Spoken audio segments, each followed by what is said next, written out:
After about age 20, we may have all of the insulin-producing beta cells we're ever going to have in our pancreas, and so if we lose them, we may lose them for good. Autopsy studies show that by the time type 2 diabetes is diagnosed, we may have already killed off half of our beta cells.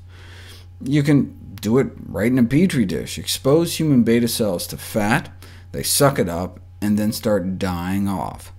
A chronic increase in blood fat levels is harmful, as shown by the important effects in pancreatic beta cell lipotoxicity. Fat breakdown products can interfere with the function of these cells and ultimately lead to their death. And not just any fat, saturated fat. The predominant fat in olives, nuts, and avocados gives you a tiny bump in death protein 5, but saturated fat really ramps up this contributor to beta cell death. Saturated fats are harmful to beta cells, harmful to the insulin-producing cells in our pancreas, cholesterol too. The uptake of bad cholesterol, LDL, can cause beta cell death as a result of free radical formation. So, diets rich in saturated fats not only cause obesity and insulin resistance, but the increased levels of circulating free fats in the blood, called NEFAs, non-esterified fatty acids, causes beta cell death, and may thus contribute to progressive beta cell loss in type 2 diabetes. And this isn't just based on test tube studies. If you infuse fat into people's bloodstream, you can directly impair pancreatic beta cell function, and the same when we ingest it. Type 2 diabetes is characterized by defects in both insulin secretion and insulin action, and saturated fat appears to impair both. Researchers showed saturated fat ingestion reduces insulin sensitivity within hours.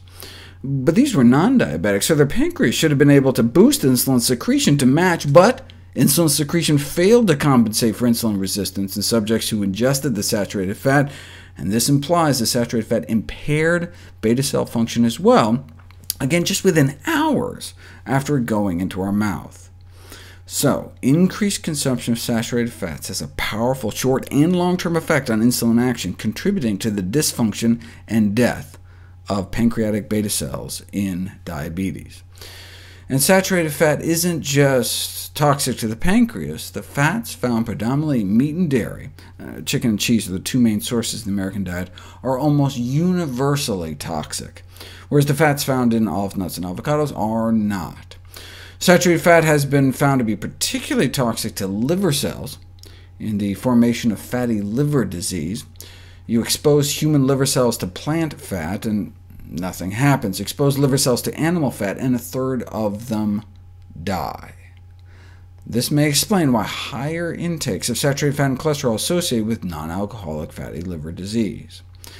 By cutting down on saturated fat consumption, we may be able to help interrupt this process. Decreasing saturated fat intake may help bring down the need for all that excess insulin. So either being fat or eating saturated fat can both cause that excess insulin in the blood. The effect of reducing dietary saturated fat intake on insulin levels is substantial, regardless of how much belly fat we have. And it's not just that by eating fat we may be more likely to store it as fat. Saturated fats, independently of any role they have of making us fat, may contribute to the development of insulin resistance and all its clinical consequences. After controlling for weight and alcohol and smoking and exercise and family history, diabetes incidence was significantly associated with the proportion of saturated fat in our blood. So what causes diabetes? The consumption of too many calories rich in saturated fats. Now, just like everyone who smokes doesn't develop lung cancer, everyone that eats a lot of saturated fat doesn't develop diabetes. There's a genetic component. But just like smoking can be said to cause lung cancer, high-calorie diets rich in saturated fats is currently considered the cause of type 2 diabetes.